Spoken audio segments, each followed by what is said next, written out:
안녕하세요. 하나밖에 없는 아들을 가슴에 묻은 70대 할머니입니다. 여느 사람들이 그러하듯 아들은 제게 목숨보다 소중한 존재였어요. 임신 소식을 처음 알았을 때, 세상에 태어난 아들의 쪼글쪼글한 얼굴을 처음 봤을 때, 그 아이가 자라서 학교에 입학하고 어느덧 성인이 되었을 때까지 그 모든 기억이 제 안에 또렷이 남아있죠. 제겐 기적과도 같은 행복을 안겨준 그 아이가 전 오래오래 행복하게 살길 바랬습니다. 물론 살다 보면 어쩔 수 없는 풍파를 맞긴 하겠지만 그래도 인생의 마지막엔 유종의 미를 거두고 편안함 속에 눈을 감길 바랬어요. 그런데 그런 제 아들이 저보다 먼저 이승을 떠나게 될 줄은 상상도 못했습니다. 게다가 눈을 감을 때까지 아들이 제게 말하지 못했던 추악한 진실도 있다는 걸 알게 됐을 땐 너무도 원통하더라고요. 그 한스러운 이야기를 털어놓고 싶은 마음에 이렇게 사연을 보내봅니다. 저는 20살에 결혼해 21살 때 아들을 낳았어요. 샐러리맨이었던 남편은 정말 바쁘게 사회생활을 했습니다. 홍콩이든 중동이든 해외 출장도 정말 잦았기에 정말 바쁠 땐 얼굴 보기조차 힘들었어요. 저와 아들을 먹여 살리기 위해서요. 저도 아들이 어느 정도 큰 뒤엔 맞벌이를 시작했지만 그래도 남편 벌이엔 한참 못 미쳤죠. 그랬기에 전 아들과 둘이 보내는 시간이 훨씬 많았는데요. 아들은 어릴 때부터 참 똘똘하고 효심도 깊었어요. 그런 아들은 서울의 명문대까지 졸업하며 우리의 자랑거리가 되어주었습니다. 그리고 아들은 좋은 회사를 다니다 돌연 회사를 그만두고 나이 28에 사업을 시작했어요. 제 사업, 제가 대학생 때부터 열심히 기획하고 구상해뒀던 거예요. 좋은 발품 팔면 초기 자본금이 그렇게 많이 들지도 않으니까 걱정 안 하셔도 돼요. 저 한 번도 두 분 실망시켜드린 적 없잖아요. 그러니 믿고 지켜봐 주세요. 당시 아직 회사에 다니고 있던 남편은 그런 아들의 사업 계획을 꼼꼼히 들어보더군요. 그리곤 제법 열심히 준비한 티가 난다며 아들을 기특해 하더라고요. 그러더니 너무 빠듯하게 시작하면 조급해지기 쉽다며 조금 무리해서 사업 자금까지 도와줬습니다. 그게 고마워하던 아들은 이후 무리 없이 사업을 키워나갔고요. 그리고 사업을 시작한 지 2년 뒤인 나이 30엔 어린이집 교사로 일하던 며느리와 결혼도 했습니다. 아가, 왜 그렇게 주눅이 들어있어? 시댁이 불편해? 그럴 필요 없다. 난 예전에 우리 시부모님께 정말 사랑도 많이 받고 은혜도 많이 입었다. 그래서 나도 언젠가 며느리가 생기면 꼭 그렇게 좋은 시어머니가 되고 싶었단다. 그러니 너무 긴장하지 말고 편하게 있으렴. 며느린 처음엔 저희 집에 올 때마다 좀 주눅이 들어있더군요. 전 과거 제게 많이 잘해주셨던 시부모님이 생각나 며느리에게 정말 잘해줬습니다. 저희 집에 오면 설거지 한 번 시킨 적이 없었고 어떻게든 편하게 만들어주려고 노력했어요. 덕분에 나중에 시댁이 조금 편해진 며느리가 왜 그렇게 위축이 됐었는지 말해주더라고요. 그냥 어느 정도 여유로운 어머님 아버님하고 다르게 제 친정은 형편이 좋지도 않고 남편하고 제 벌이도 차이가 많이 나잖아요. 겉으로야 제게 잘해주셨다지만 속으론 절 별로 마음에 안 들어 하셨을 것 같아 괜히 기가 죽었어요. 아유, 별말을 다 한다. 네가 싹싹하니까 우리가 널 예뻐하는 거지. 아, 그게 다야? 솔직히 말해서 난 너보다도 더 힘든 형편에서 시집 왔어. 그리고 우리 집이 어렵지 않은 정도지. 그렇게 부자인 집도 아닌데 차이가 나면 얼마나 난다고 그러니. 아가, 집안도 직장도 그렇게 신경 쓸 거 없다. 특히 월급이야 사람마다 다른 거고 너처럼 자기 일 좋아하면서 열심히 하는 사람이 제일 귀한 사람이야. 그런 모습이 훨씬 더 중요한 거야. 그런 며느린 결혼한 지 2년 뒤 예쁜 손녀를 출산했습니다. 그런데 며느린 임신 막바지 무렵부터 조금씩 말수가 줄더니 출산 이후엔 우울증이 심해지더라고요. 산후 우울증이었던 거죠. 며느린 변해버린 몸도 몸이지만 집에서 아이만 보고 있어야 하는 현실을 못 견뎌하더라고요. 당시 며느리가 걱정되어 자주 찾아가 손녀를 돌봐주고 집안일과 며느리 밥까지 챙겨줬던 전 하염없이 울기만 하던 며느리가 걱정돼 어쩔 줄을 몰랐죠. 사별을 혼자 사시던 안사돈은 지방 시골에 있었기에 며느리를 도와줄 수가 없었거든요. 애미야, 내가 어떻게 해주랴? 어? 영규랑 같이 정신과 상담도 받고 있다며. 그래, 병원에서 뭘 하니? 혹시 내가 눈치 없이 자주 오고 있는 거니? 아니에요, 어머님. 어머님이 와주시는 덕에 그나마 제가 숨이라도 쉬는 거예요. 병원에선 저를 위한 시간을 좀 가져보라는데 저한텐 일하는 게 제 낙이었어요. 그런데 이렇게 어린애를 두고 어떻게 일을 나가겠어요. 근데 어머님, 저 진짜 너무 힘들어요. 이러고 있는 동안 사회에선 계속 멀어지는 것 같고 애가 우는 소리도 이제 너무 듣기 싫어요. 제가 정말 나쁜 건 아는데 아이고 뭐고 다 뿌리치고 그냥 나가서 일하고 싶어서 미치겠어요. 앞으로 둘째는 절대로 안 낳을 거예요.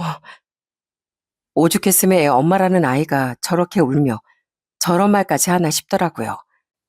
다른 것도 아니고 저희 집안 손줄 낳느라 생긴 마음의 병 아니었겠습니까? 당시 아들도 사업을 안정시키느라 정신없을 때라 며느리를 잘 챙겨주지 못해 많이 미안해했죠. 결국 전 고민 끝에 소녀를 제가 봐주기로 했습니다. 안 그래도 한 해 전부터 제가 다니던 직장이 문을 닫아 쉬고 있었으니 차라리 잘 됐다 싶더라고요.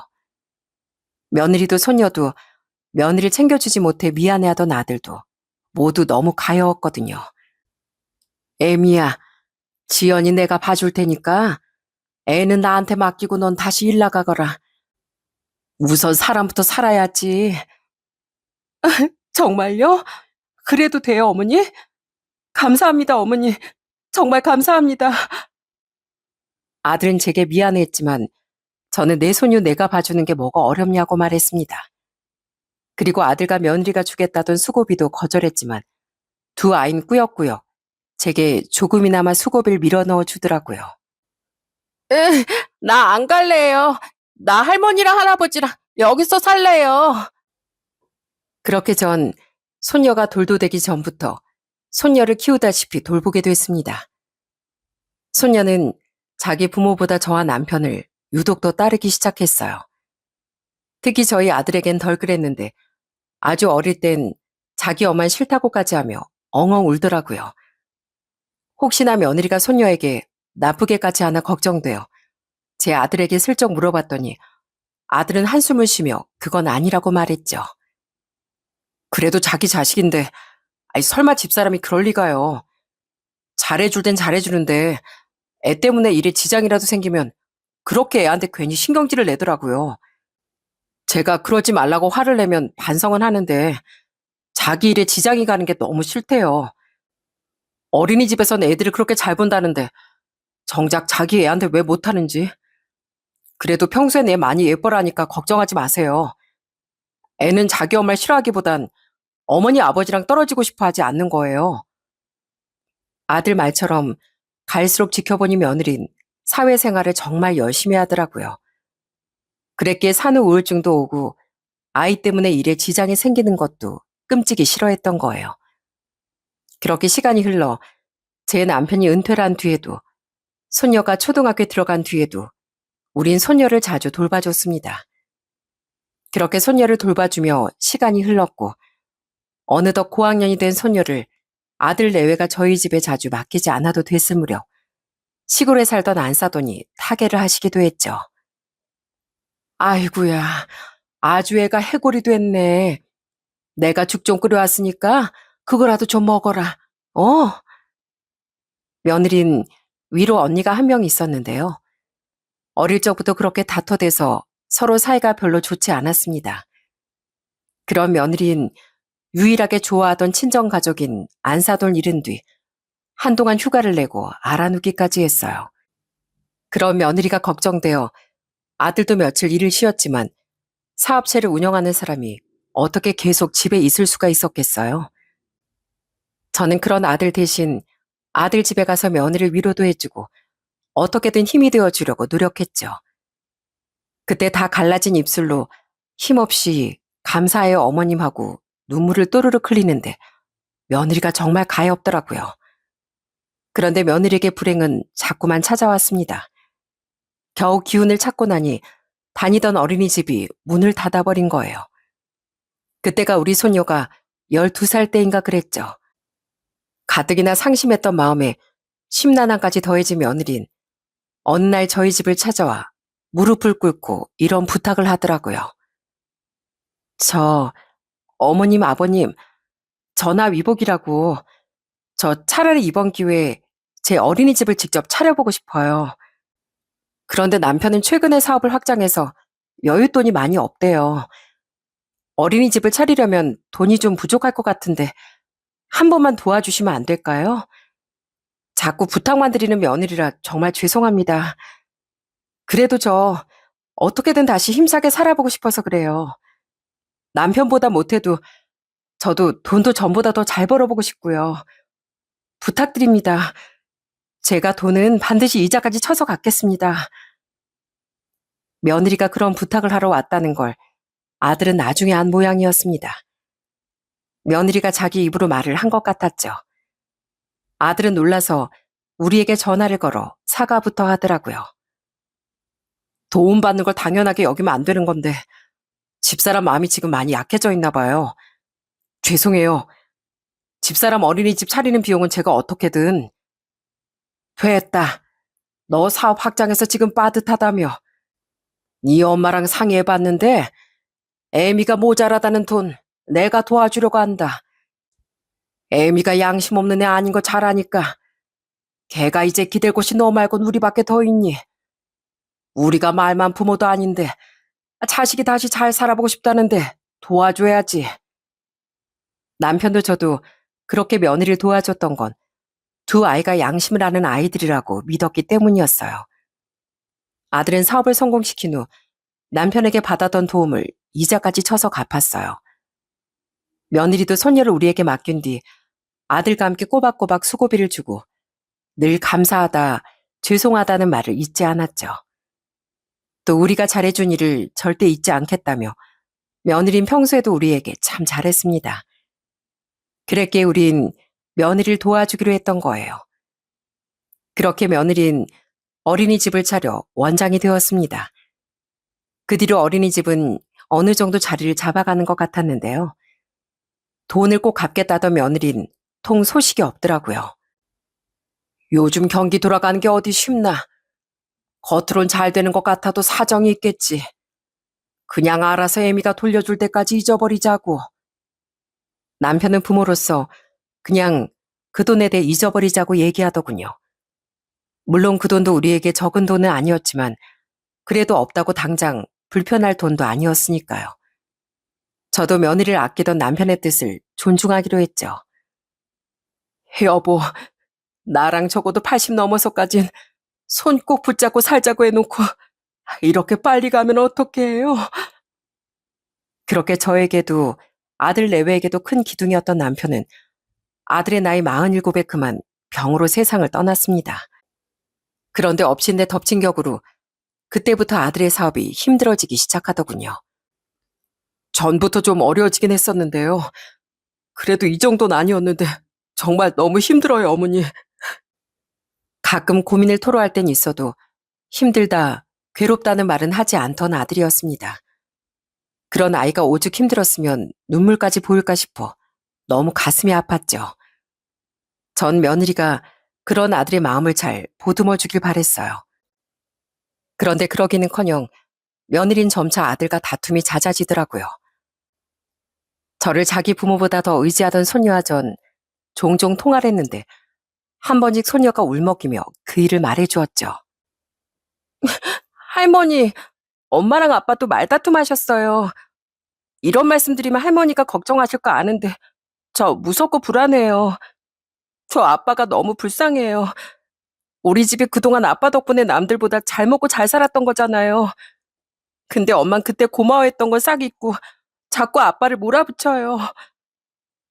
아무리 아들의 사업 때문에 가세가 기울고 있긴 하나 며느리에게 너무 서운하더라고요. 그동안 제 아들 사업이 승승장구할 땐 그렇게 내 남편 하더니 바로 태도가 돌변했다는 게 말입니다. 아들은 궁지에 몰리자 며느리에게 어린이집을 담보로 돈을 좀 빌려달라고까지 했다는데요. 소녀는 그때 며느리가 싹둑 거절해버렸다고 말해주더라고요. 우리 아파트 담보로 대출도 받을 만큼 받아서 너무 힘들다고 한 번만 살려달라고 아빠가 울면서 빌었어요. 근데 엄마가 자기 일터 건들 생각 하지도 말라고 누가 사업 망하랬냐고 아빠한테 막 소리를 지르더라고요. 어떻게 엄마가 그럴 수가 있어요? 힘들 때 돕고 사는 게 가족이라는데 엄마는 아빠 가족으로 생각도 안 하는 거예요. 그렇게 사이가 좋았던 아들과 며느린 그렇게 사이가 멀어져 갔습니다. 심지어 명절에 저희 집에 왔을 때도 두 아이는 몰래 다투었고 며느리는 어쩌다 제가 아들 집에 가도 나와보지도 않더라고요. 그리고 저도 어떻게든 노후 자금의 일부로 아들을 좀 도와주긴 했지만 아들의 사분 남편이 세상을 떠난 지 3년 뒤 결국 망하고 말았어요. 진짜 내 팔자야. 이 나이 이딴 거지 같은 집에 살게 될 줄 누가 알았겠냐고. 결국 아들은 허름한 집으로 이사를 가야 했습니다. 저희 집은 과거 남편이 은퇴를 한 후 방 2개짜리 작은 집으로 이사 간 뒤라 세 식구가 더 들어오긴 좁았어요.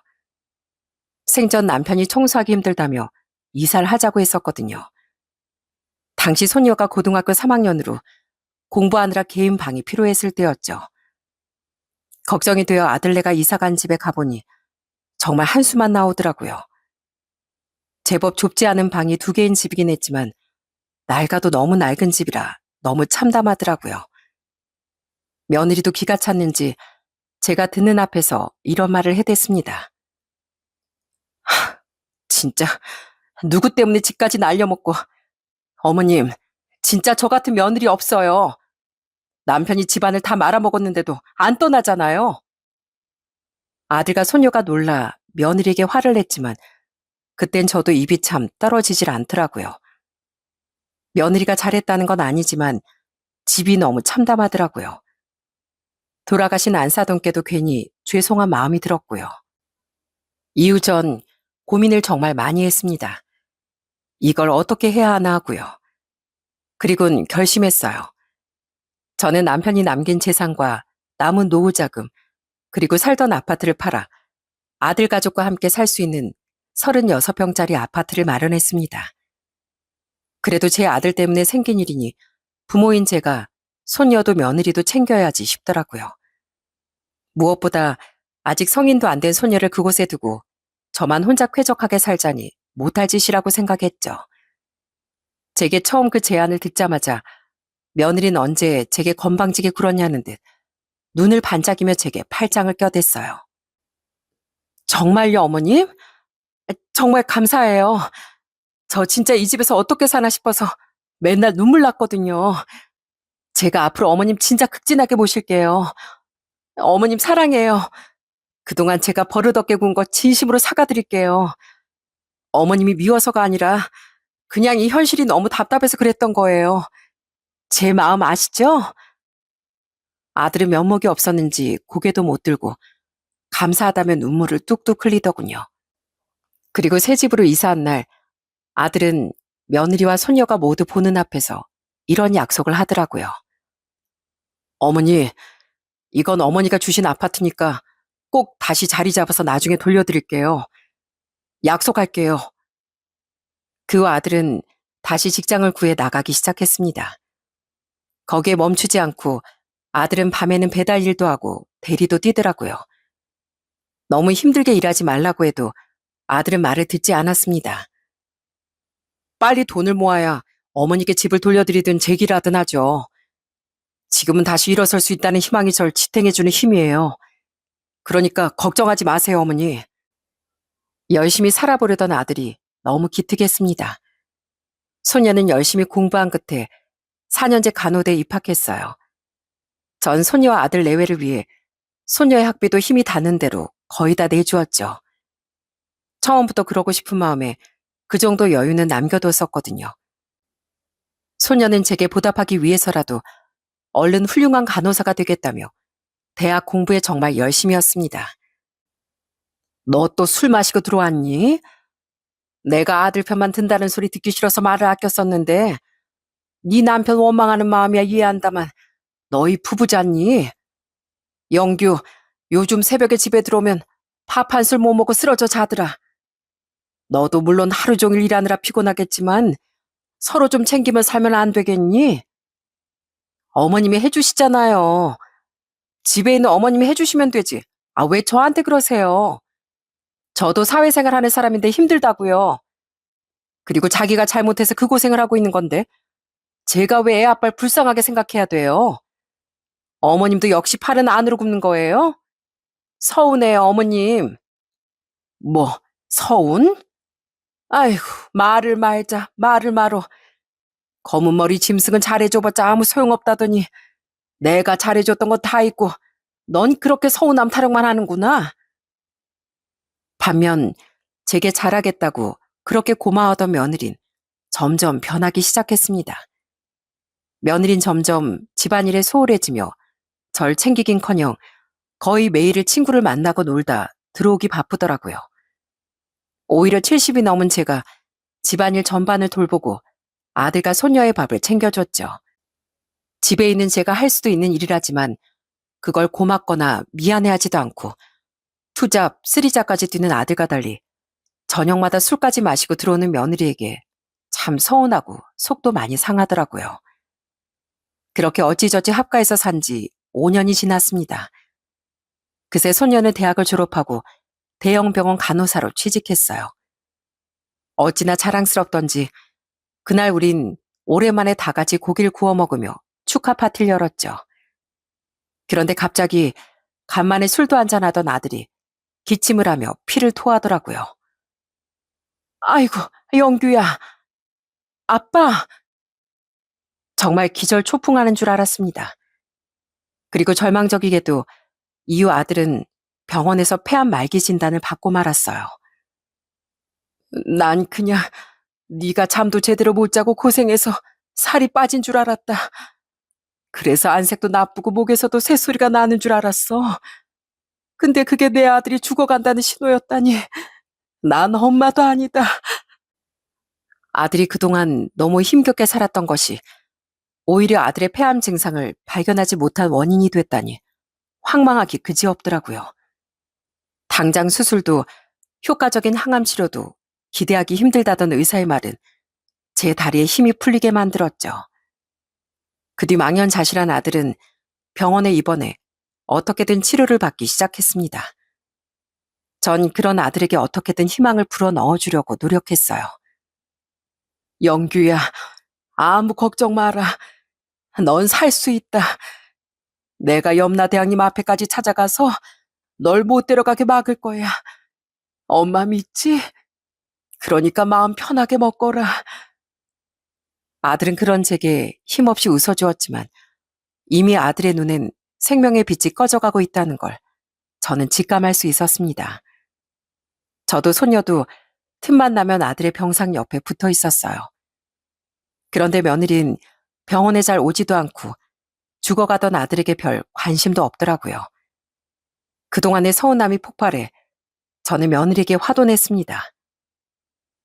어떻게 남편이 저 지경인데 넌 아내라 내가 병원에 코빼기도 안 비추니? 제가 간다고 남편이 살아요? 그런 것도 아니잖아요. 제가 일부러 그러는 것도 아니고 바빠서 그래요. 저 대신 어머님이 더 신경 써주면 되잖아요. 이미 과거에 제가 알던 그 착했던 며느리는 없더군요. 뭐가 그렇게 그 애를 변하게 만들었는지 며느리는 완전히 이기적이고 못된 사람으로 변해 있었죠. 저뿐 아니라 손녀도 자기 엄마에게 굉장히 실망을 하더라고요. 어머니, 제가 어머니를 꼭 호강시켜드리고 싶었는데 안 좋은 모습만 보이다 이렇게 가게 돼서 정말 죄송해요. 아들은 제게 늘 미안해했습니다. 그리고 마지막까지도 제게 미안해하다 투병한 지 7개월 만에 자신의 아버지 곁으로 가고 말았어요. 제 하나뿐인 자식은 그렇게 허망하게 저보다 이른 마지막을 맞이하고 말았죠. 아유, 영규야, 내 아들, 너 없이 이 엄마가 어찌 살라고. 무슨 정신으로 장례를 치렀는지, 집으로 돌아와 아들의 물건을 어떻게 정리했는지, 기억이 잘 나지도 않더라고요. 저는 집에 틀어박혀 고생만 하다간 아들을 떠올리며 매일 눈물만 흘렸습니다. 소녀는 그런 제 옆에 붙어서 함께 흐느끼며 절 걱정했어요. 그런데 그동안 며느린 별로 슬퍼 보이지도 않고 저와 소녀를 위로해 주려는 기색도 전혀 없더라고요. 오히려 집에서 절 볼 때마다 눈초리가 점점 싸늘해지지 않겠어요? 그러더니 아들이 세상을 떠난 지 얼마 안 됐던 어느 날 제게 기가 막힌 말을 꺼냈습니다. 어머님, 우리 이제 남남이잖아요. 제 남편도 없는데. 갑자기 너 그게 무슨 말이냐? 남남끼리 계속 같이 살면 불편하지 않겠냐는 말이에요. 무슨 말인지 아시겠죠? 저요. 솔직히 그동안 어머님이랑 살면서 불편했어요. 제가 번 돈으로 제가 놀고 들어온다는데 괜히 어머님 눈치 보여서요. 어머니 어차피 계속 애 아빠 병원도 자주 안 간 제가 못마땅하셨죠? 우리 서로 앞으로 같이 살아도 불편하기만 한 사이일 텐데 이만 이 집에서 나가주셨으면 좋겠어요. 남편 명의였던 이 집도 이제 남편이 없으니 제 거인 거 아시죠? 진짜 기가 막히고 코가 막혔습니다. 화장실 들어갈 때 다르고 나올 때 다르다더니 어떻게 저더러 그 집에서 나가라고 할 수 있답니까? 자기가 나가는 것도 아니고요. 소녀는 말문이 막힌 제 옆에서 언성을 높이며 며느리에게 화를 냈어요. 엄마 지금 무슨 소리 하는 거예요? 할머니 올해로 75이에요. 75. 할머니 당뇨랑 혈압 때문에 병원도 다니시는 거 몰라요? 건강도 안 좋으신데 갑자기 어딜 가시라고요? 무엇보다 여긴 할머니가 해주신 집인데요. 뻔뻔해도 정도가 있지. 진짜 제정신이세요? 아무리 이기적으로 변했기로써니 그래도 그동안 저와 쌓아온 유대관계가 얼마랍니까? 제가 잘해준 게 얼만데 갑자기 저더러 나가라뇨. 저도 뒤늦게 정신이 들어 며느리에게 호통을 쳤습니다. 너 어떻게 네가 나한테 이럴 수가 있어? 네 친정엄마보다 우울증으로 힘들어하던 널 정성으로 챙겨준 사람이 바로 나다. 네 엄마 돌아가셨을 때도 네가 어린이집 차린다고 했을 때도 우리 집안이 너를 얼마나 위해줬는데 이 집도 힘들어하는 너랑 지연이한테 미안해서 내가 내 전 재산 다 털어서 샀던 거다. 근데 넌 어떻게 은혜로 원수로 갚니? 어? 그거야 어머님 아들 생각해서 도와주신 거겠죠. 어머님 아들 아니었으면 어머님 아버님이 저한테 잘해줄 이유도 없었을 거잖아요. 저도 마찬가지고요. 그동안 뭐 감사하긴 했지만 이제 남편도 없는 마당에 저도 제 실속 챙기고 새 출발해야죠. 저 아직 53밖에 안 됐는데 안 그래요? 딱 일주일 드릴게요. 그때까지 알아서 살 집 구해서 나가주세요. 그 이상은 못 봐드려요. 며느린 끝까지 표독스러운 말을 내뱉더니 어딜 가는 건지 콧노래까지 부르며 밖으로 나가더군요. 너무 화가 나고 서러워 전 바닥에 털썩 주저앉아 눈물을 펑펑 흘렸습니다. 내 팔자야. 어떻게 네 엄마가 나한테 이럴 수가 있단 말이냐? 할머니, 울지 마세요. 그리고 걱정도 하지 마세요. 제가 할머니 지켜드릴게요. 할머니가 이 집에서 나가긴 왜 나가요? 할머니 돈으로 산 할머니 집인데 전요, 이젠 진짜 엄마가 사람으로도 안 보여요. 그 뒤 며느린 집에서 절 볼 때마다 일부러 눈치를 주더라고요.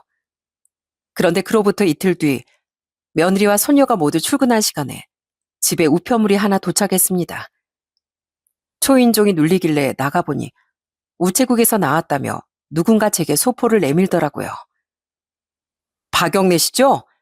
소포 왔습니다. 대체 누가... 아니, 이건... 집으로 들어와 보낸 사람의 이름을 들여다본 전 소스라치게 놀라고 말았습니다. 그곳에 적힌 이름은 강영규, 바로 저희 아들의 이름이었거든요.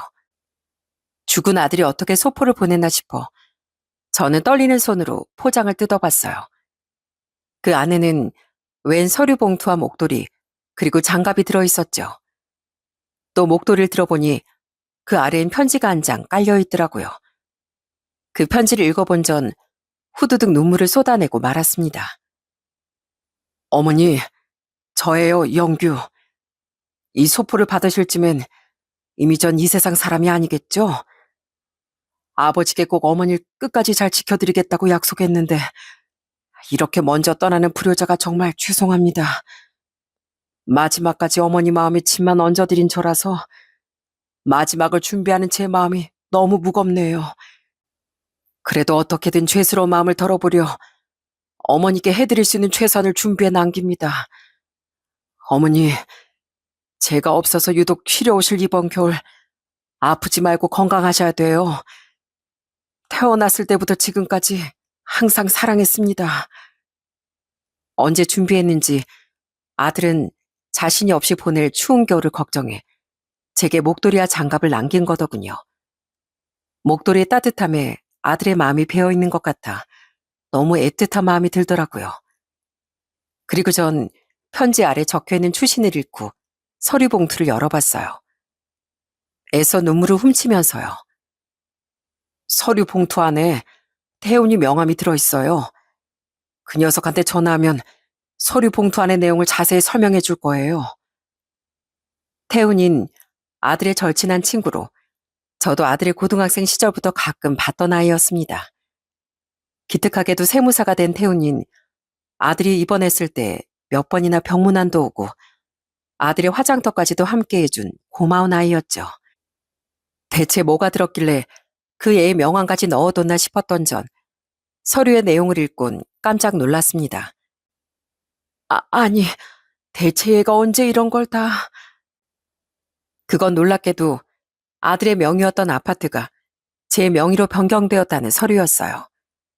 그러니까 제가 아들에게 사준 아파트는 며느리에게 넘어간 게 아니라 이미 제 명의로 변경된 뒤더라고요. 저는 놀라서 명함에 적혀있던 태훈이의 번호로 바로 전화를 걸었죠. 그러자 기다렸다는 듯 태훈인 제게 이렇게 말했어요. 좀 만나뵐 수 있을까요, 어머니? 사실 그 소포 영규가 생전에 저한테 부탁해서 제가 보낸 겁니다. 만나서 드릴 말씀이 많아요. 저는 곧바로 태훈이를 만나러 갔습니다. 그리고 이야기를 들어보니 아들은 처음에 저와 했던 약속을 지키고 싶어 했다고 하더군요. 아파트를 제게 다시 돌려주겠다는 약속 말이죠. 혹여 며느리 쪽에서 나중에 무슨 말을 꺼낼까 걱정돼 아들은 아파트를 살 때 제가 보낸 돈의 내역과 관련 서류들을 꼼꼼히 남겨두었다고 합니다. 증여세 문제나 며느리와의 법적 분쟁이 생기지 않도록 제 돈으로 마련한 집이라는 증거를 확실히 남겨뒀다고 하더라고요. 물론 어머니 몰래 문제없이 명의 이전해두려면 여러 가지 서류가 필요했는데요. 영규 그 녀석이 어머니께 어떻게 서류들을 다 받아서 저한테 주더라고요. 인감증명서랑 인감도장도 다 받아서요. 그 말을 듣고 생각해보니 아들이 쓸 데가 있다며 힘들게 투병하던 와중 제게 갖가지 서류를 떼서 가져다 달라고 했던 일이 기억나더라고요. 인감증명서와 인감도장까지도 말입니다. 그때 무슨 일이냐고 물어도 다 필요한 데가 있다며 아들은 말을 아꼈었는데 이러려고 그런 부탁을 한 거더라고요. 그런데 왜 그걸 몰래 그랬던 거야? 혹시라도 지연이 엄마가 그걸 눈치채고 해방 놓을까봐 끝까지 조심하고 싶다고 그랬어요, 영규가. 저한테 마지막 부탁이라고 도와달라고 그러더라고요. 그래서 친한 법무사 도움도 받아서 제가 명의 변경하는 일을 돕고 오늘 소포도 보내드렸던 거예요. 그리고요, 어머니, 왜 영규가 그런 걱정을 했었는지에 대해 말씀드릴 게 있어요. 태훈이의 말은 놀라움의 연속이었습니다. 하지만 가장 놀랍고 충격적이었던 건 마지막에 듣게 된 엄청난 진실이었죠. 재수 씨, 아니 그 여자요. 바람이 났었더라고요. 뭐라고? 바람? 네, 저도 처음엔 제 두 눈을 의심했어요. 저희 집사람이랑 둘이 춘천 남이섬으로 데이트를 갔었는데 거기서 재수 씨가 웬 남자랑 사이좋게 손을 잡고 스킨십도 하면서 걷고 있더라고요. 세상에 기가 막힌 우연이 참 많아요. 그죠? 정말 입이 안 다물리더군요. 그러니까 태훈인 남이섬에서 저희 며느리의 바람 현장을 목격하고 증거 사진까지 남겨뒀던 겁니다. 그리고 혹시 몰라 확실한 증거를 더 남기기 위해 뒷조사까지 한 뒤 저희 아들을 찾아가 사진과 함께 모든 진실을 알려줬다네요. 그때 영규 그 녀석 정말 많이 울었습니다. 자기 인생이 너무 허무하게 느껴진다면서요. 그런데 죽을 날만 기다리고 있던 그 상황에서 자기가 소송을 걸면 그 끝을 볼 수나 있겠냐며 엄두가 안 난다고 하더라고요. 그 상황에 그걸 아는 척해서 힘을 빼는 것도 힘들다고 주저했고요. 그래서 진실을 폭로하는 것보다 자신이 떠난 뒤를 저한테 부탁해서 미리 대비했던 거예요. 영근 그 여자가 자기가 떠난 후에 분명 어머니께 잘못을 저지를 거라고 예상했었거든요. 태훈인 제게 며느리의 외도 증거 사진을 보여주더라고요. 태훈이가 조사한 바에 따르면 며느린 아들이 투병을 하기 전부터, 그러니까 열심히 일을 2개, 3개씩 뛰던 때부터 바람을 피우고 있었다고 하더군요. 그 사실을 알고 피눈물을 흘렸을 아들을 떠올리니 억장이 무너지는 것 같았습니다. 저는 바닥에 털썩 주저앉아 말 그대로 꺼이꺼이 통곡을 했죠. 아, 불쌍한 내 아들. 마지막 가는 길이 얼마나 분하고 억울했을꼬. 그런데도 끝까지 이 엄마만 챙긴다고. 내 아들 불쌍해서 어떡하니, 태훈아. 저도 너무 마음 아팠어요. 어머니, 제가 어떻게 더 힘이 되어드리지 못해서 정말 죄송합니다. 저는 태훈이에게 고맙다는 말을 남긴 뒤 집으로 돌아왔습니다. 그리곤 퇴근하고 집에 와 있던 손녀에게 모든 진실을 알렸어요. 그러자 손녀는 두 눈이 새빨개져선 눈물까지 글썽이며 분노했죠. 어떻게 사람이 그럴 수가 있어요? 어떻게 엄마가 아빠한테 그럴 수가 있냐고요? 네 엄만 사람도 아니다. 사람도 아니야. 불쌍한 네 아빠만 생각하면 내가 숨을 못 쉬겠다. 그날 며느린 평소와 다름없이 술까지 먹고 10시가 넘어서야 집에 들어왔더군요. 그리고는 아무것도 모르고 저를 보며 있는 대로 짜증을 부렸고요. 어머님, 언제 나가세요? 오자마자 어머님 얼굴 보니까 또 짜증나잖아요. 집은 구하고 있는 거예요? 내가 나가? 이 집에서 네가 나가야겠는데. 그게 갑자기 무슨 소리예요? 이 집은 내 집인데. 전 그런 며느리를 무서운 눈빛으로 노려봤습니다. 그리곤 등기 서류를 턱 내밀며 자세히 읽어보라고 말했어요. 뭔데요, 이건 또? 보면 안다. 중요한 거니까 술 깨고 잘 들여다봐. 며느린 짜증스럽다는 듯 그 서류를 들여다보더군요. 그러더니 정말 술이 확 깬 듯 눈이 휘둥그레지더라고요. 뭐야? 왜 명의가 어머니 앞으로 변경됐어요? 기억 안 나니? 우리 영규가 이 집 나한테 다시 돌려주겠다고 약속한 거. 영규가 떠나기 전에 그 약속 지키고 떠났더라. 영규 네가 자기 가자마자 이런 파렴치한 짓을 저지를 거라는 걸 다 예감하고 있었던 거야. 이제 누가 이 집에서 나가야 될지 확실히 알았지? 이 배은망덕한 거사. 며느리 믿기지 않는다는 듯 몇 번이나 서류를 살펴봤습니다. 하지만 그런다고 뭐가 변하겠어요? 소녀는 제 앞에서 그런 며느리에게 소리쳤습니다. 엄마 지금도 바람 피고 들어오는 길이죠? 아빠 친구가 엄마가 바람 피운 증거 사진 다 보여줬어요. 그것도 모르고 지금 뻔뻔하게 이 집에 발 들여놓은 거죠? 그게 무슨 아빠 친구? 누구? 왜요? 말하면 가서 따지기라도 하게요? 엄마가 뭔데요? 애초에 아픈 아빠 두고 그딴 더러운 짓을 한 엄마가 잘못이죠. 난 엄마 같은 사람이 날 낳아줬다는 게 세상에서 가장 수치스럽고 부끄러워요. 어떻게 아빠가 원래 우리한테 어떻게 했는데요? 당신은 사람도 아니에요. 아빠가 엄마 바람 피우는 거 다 알고 있었대요. 그제 어떻게 하실래요? 네? 지연이 말대로 넌 어딜 가든 사람 취급받고 살 생각도 하지 마라. 가뜩이나 한스럽게 죽어가던 내 아들 눈에 피눈물까지 흘리게 한 죄에 대한 죄가 넌 평생 치르면서 살아야 할 거야. 그러니까 당장 나가. 내 집에서 당장 나가라고. 그게 어머님, 그게 아니고요. 진짜 일이 왜 이렇게 된 거야? 저는 끝까지 반성하는 표정도 아닌 눈알만 대구르르 구르고 있던 며느리에게 마구 소리쳤습니다. 미리 싸뒀던 며느리의 옷가지를 현관밖 복도로 죄다 던져버리면서요. 하지만 며느리는 끝까지 버티려고 들었고 저는 초인적인 힘까지 발휘해 며느리를 쫓아냈답니다. 여기 내 집이라고요. 나도 이 집에 지분 있어요. 그럼 소송 걸어봐. 그리고 네 어린이집 있지? 내 남편이 도와준 그 절반도 다 토해내고. 알았어? 아니, 그것까지 토해내면 전 뭐 먹고 살라고요? 아우, 아파요, 어머니. 노인네가 무슨 힘이 이렇게 세? 예, 지연아, 네 할머니 좀 알려봐. 저는 말 그대로 그 여자의 머리 끄댕이까지 잡고 끌어냈던 겁니다. 마지막까지 피눈물을 삼켰을 아들을 생각하니 저도 모르게 그런 엄청난 힘이 나오더라고요. 그런 악마 같은 인간을 누가 가만둘 수 있었겠어요? 손녀도 절 말리기는커녕 그 여자의 두 팔을 잡고 끌며 저를 도왔죠. 그렇게 며느리를 끌어낸 뒤 잠시 소란했던 현관 밖은 이내 조용해지더군요. 그리고 다시 아들 생각에 통곡을 시작한 절 손녀가 꼭 끌어안고 위로해줬어요. 너무 분하다. 너무 분해. 울지 마세요, 할머니. 제가 있잖아요. 그 악마 같은 여자를 쫓아낸 이유, 우린 아들이 손녀 앞으로 1억이라는 사망보험금도 남겼다는 사실을 알게 됐습니다.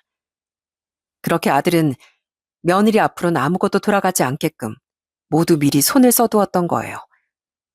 그리고 전 손녀와 태훈이의 도움을 받아 기력이 없어 생전 아들이 하지 못했던 위자료 소송을 며느리와 상간남에게 걸었습니다.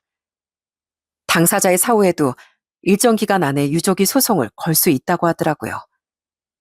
그 결과 전 그 둘에게 위자료를 받아낼 수 있었어요. 한편 그와 별개로 며느린 아파트에 자기 지분도 있다며 제게 소송을 걸었습니다. 하지만 짧지 않은 기간의 싸움 끝에 며느린 패소할 수밖에 없었죠. 법원이 제 손을 들어줬거든요. 그리고 전 거기서 끝내지 않았어요. 그 소송이 끝난 후 이번에 손녀와 태훈이의 도움을 받아 제 쪽에서 민사소송을 걸었거든요. 남편이 어린이집을 차릴 때 도와줬던 돈을 받아내려고요. 그 끔찍한 기집애에게 한 푼도 이득을 보게 하고 싶지 않았으니까요. 엄마가 처음부터 그 돈 갚겠다고 몇 번이나 말했었어요. 준 돈이 아니고 빌려준 돈이잖아요. 걱정 마세요, 할머니. 제가 법정에서 증언도 할 테니까요. 소녀는 고맙게도 법정에서 증인까지 되어줬습니다. 하지만 그 소송은 꽤 기간이 길어져 아직도 소송은 끝나지 않은 상태예요. 그래서 지금은 손녀와 함께 지내며 여전히 소송이 후련하게 끝나기만을 기다리고 있고요. 저희 아들 대신 이젠 자기가 절 잘 챙기겠다며 태훈이는 가끔 저희 집에 놀러 오곤 하는데요. 저를 도와준 것만 해도 너무 고마운 태훈이를 위해 전 직접 장을 봐서 음식도 만들어주고 좋은 선물을 하는 등 은혜를 갚기 위해 노력하고 있답니다. 한편 얼마 전 손녀와 함께 아들의 기일이라 납골당에 다녀왔어요. 아들의 사진을 쓸어내리며 전 오랜만에 아들에게 말을 걸었죠. 우리 아들, 하늘에서 네 아빠랑 잘 지내고 있니? 하늘에선 고생하지 말고 마음도 몸도 아프지 말고 잘 지내려무나. 넌 내게 마지막까지 미안하다고 했지만 난 네가 태어나 줬다는 것만으로도 너무 고마웠다. 또 오마, 잘 지내고 있으렴. 한편 지금 전 며느린 어린이집이 거의 망하기 직전이라고 합니다. 요즘 출산율도 줄어 아이들도 많이 없고 무엇보다 병든 남편을 두고 바람 피운 여자라는 사실이 엄마들 사이에서 쫙 퍼진 지 오래라고 하더라고요. 상간남의 아내가 며느리 어린이집에 찾아가 완전히 뒤집어 엎고 간 덕분에요. 네, 그것도 바로 제가 한 일이었습니다. 태훈인 자신이 조사해본 바에 따르면 상간남도 유부남이라고 말해줬었어요. 그리고 그놈 아내가 한다는 카페도 어딘지 제게 알려주어 전 그놈의 아내를 찾아가 증거 사진과 함께 모든 사실을 폭로했습니다. 갖은 병까지 가지고 있는 70대 중반의 노인이 건장한 성인 남자를 찾아가 뒤집어 엎는다고 한들 얼마나 속이 시원했겠어요. 괜히 밀쳐서 넘어지기라도 했다가 뼈라도 부러지면 큰일인데요. 그래서 전 그놈의 아내를 찾아갔던 겁니다. 어차피 그 사람도 모든 진실을 알아야 했으니까요. 뭐라고요? 이 인간이 내가 용서해 준 것만도 2번인데 은혜도 모르고 또 바람을 피워? 그렇게 그놈의 아내는 제 며느리도 사회적으로 납작 뭉개버리고 자기 남편이 일하던 보험사도 찾아가 아주 난리를 쳤다고 하더라고요. 그리고 저처럼 2사람에게 위자료 소송을 걸고 애들까지 데리고 이혼해버렸다네요. 그 상간남은 회사를 그만뒀다고 들었는데 제 아들 눈에서 피눈물을 낸 만큼 꼭 더 나락으로 떨어지길 간절히 빌어줬죠. 또 얼마 전엔 전 며느리가 손녀에게 전화를 건 적이 있었는데요. 기가 막히게도 며느린 상간남에게 거금까지 빌려준 적이 있다고 합니다. 그런데 그놈은 가정에서 쫓겨난 뒤 며느리 탓을 하며 악담을 하더니 그 돈도 갚지 않았다고 하더라고요. 그 말과 함께 어린이집도 망해간다는 하소연을 하며 며느린 손녀에게 염치도 없는 부탁을 했다네요. 엄마 너무 힘들어. 그놈 완전히 배째라야. 소송을 건다고 해도 자기 무조건 돈이 없대. 그래서 말인데 지연아, 제발 엄마 돈 좀 빌려다오. 어? 어린이집 망하는 거라도 어떻게 막아봐야 할 거 아니야. 내가 돈이 어딨어요. 사회생활 한 지 뭐 얼마나 오래됐다고요. 그럼 네 할머니라도 어떻게 잘 좀 구슬려봐. 그 노인네 돈 있을 거 아니야. 진짜 노망 났나 봐, 이 아줌마. 엄마, 어떻게 엄마가 할머니 돈 아직도 눈독 들일 수가 있어요? 천벌받을 소리 하고 있어. 그딴 생각 꿈도 꾸지 말아요. 아니, 어떻게 네가 엄마한테 이럴 수가 있어. 그래도 내가 네 엄마잖아. 그래, 생물학적으로는 그렇겠죠. 그런데 엄마보다 훨씬 날 사랑으로 키워준 분이 바로 할머니라고요. 그리고 내가 전에 말하지 않았어요? 아빠한테 그런 몹쓸 짓 한 당신, 할머니까지 맨몸으로 내쫓으러 간 당신, 난 앞으로 엄마로 생각도 안 한다고요. 엄마라고 전화 받아주는 것도 이게 마지막이니까 2번 다시 나한테 전화하지도 말고 내 앞에 나타나지도 말아요. 알았어요? 그렇게 전 며느린 언제 폐업할지 모르는 어린이집만 부둥켜 안고 사람들의 손가락질을 받으며 빈털터리로 살고 있다고 합니다. 자식과 상간남 모두에게 버림받은 채로요. 하지만 전 그것만으론 분이 풀리지 않습니다. 죽어가던 우리 아들 가슴에 대못을 박은 죄에 대한 죄값을 며느리가 평생에 걸쳐 갚으며 살길 바라고 또 바라고 있죠. 그래도 그런 며느리의 핏줄이지만 우리 아들이 남긴 보물이기도 한 손녀만은 자기 엄마와 다르게 늘 행복해졌으면 해요. 제가 키우다시피 한 소녀는 제 자식이나 다름없으니까요. 소녀는 아직도 많이 상심했는 절 지극정성으로 챙겨주고 제 건강도 살펴주는 천사 같은 아이랍니다. 이 아이에게만은 불행이 찾아오지 않도록 하늘에서 우리 아들과 남편이 손녀를 잘 돌봐줬으면 좋겠어요. 그리고 저도 남은 삶은 저희 착한 소녀를 2사람 대신 잘 지켜주며 살아가려고 해요. 행복이라는 건 결국 좋은 행운과 복들이 차곡차곡 쌓여 이루어지는 게 아닐까 싶습니다. 곁에 있는 좋은 사람들과의 평범한 나날, 그리고 최소한의 삶을 살아가는데 부족함 없는 재산 같은 것들, 그런 소소하고도 소중한 것들이야말로 가장 큰 행운이고 복이라고 생각해요. 그런 좋은 것들을 쌓아가려면 사람은 사람된 도리를 지키고 또 받은 은혜엔 감사할 줄 알아야 하지 않을까요? 결국 선하고 바른 마음이 쌓여야만 좋은 기운과 사람을 곁에 둘 수 있는 법이니까요. 그런데 마음씨는 못되게 쓰면서 긍정적인 것들로만 가득한 행복을 누리고만 싶어하는 사람들이 있습니다. 제 전 며느리와 같은 그들이 조금만 더 똑똑하게 생각을 하고 살았으면 싶어요. 모든 일에는 원인과 결과가 있는 법이라는 걸 말입니다. 좋은 마음은 좋은 결과로, 악한 마음은 악하고 험한 결과를 가져오는 게 당연한 이치라는 말로 사연을 마무리하며 남기고 싶습니다. 그럼 전 이만 여기서 사연을 마치도록 할게요.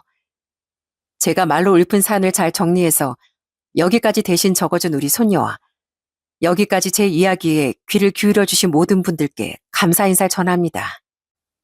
모두들 행복하세요.